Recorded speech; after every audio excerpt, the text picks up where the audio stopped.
So balance of payments. So the balance of payments is an annual record of all transactions between all countries. And so what it's used for is to just make sure that all the flows of cash and goods and services and assets is balanced annually.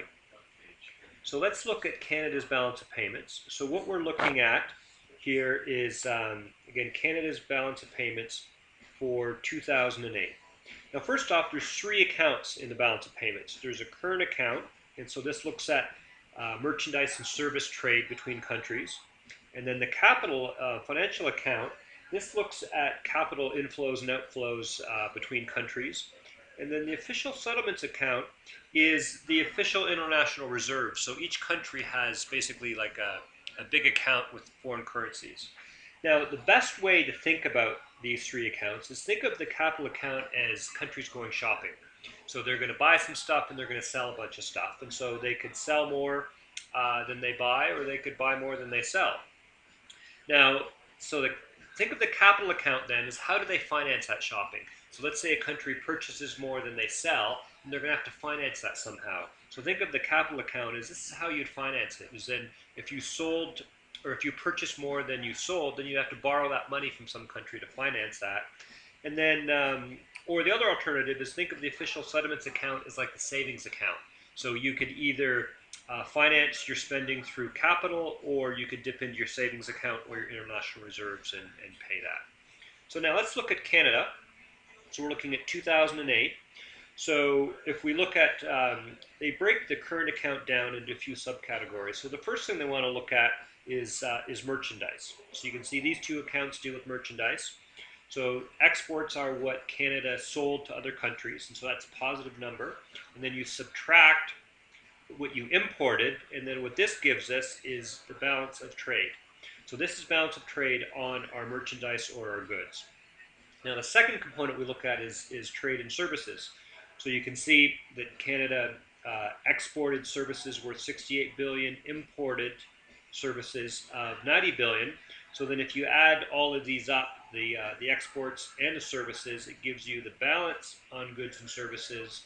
You can see in 2008 that we had a balance of 25 billion. So we call this a balance surplus. So now if we look at the investment income, so this is income that flows out of the country. So this would be countries that own stocks, and so that dividend flows out of Canada, out of the Canadian company into the foreign countries.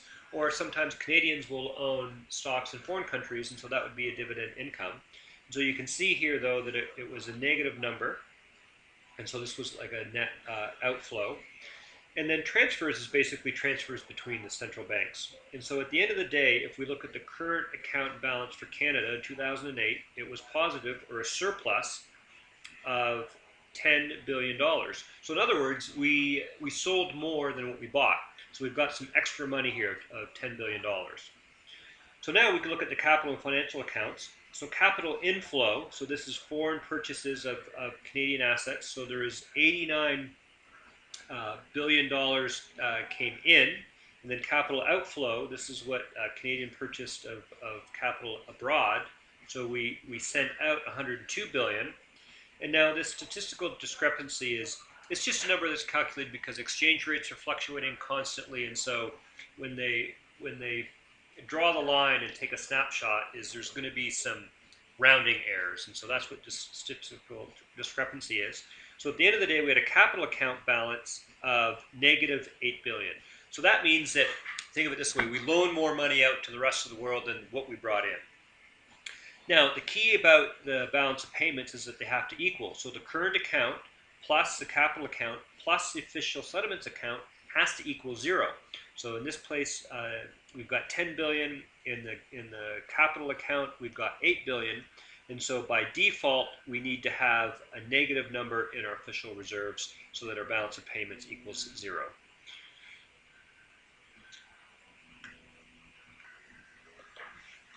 So if we come back to our shopping analogy, so for Canada in 2008, we see that after we were done shopping, is that we sold more than we bought, so we had a positive or a surplus of $10 billion, so then we had to do something with that. So what it shows here in our capital inflows and outflows is that we used 8 billion of that money to loan it to other countries to finance their purchasing. And now this is the only one that's weird. Is so we had 2 billion left over, so we actually added 2 billion to our international reserves. However, it shows up as a negative number. So you can think of it as they pulled $2 billion out of the world's international reserves and put it in our official settlements account. And again, balance of payments would always end up equaling zero, just as it does for Canada in 2008.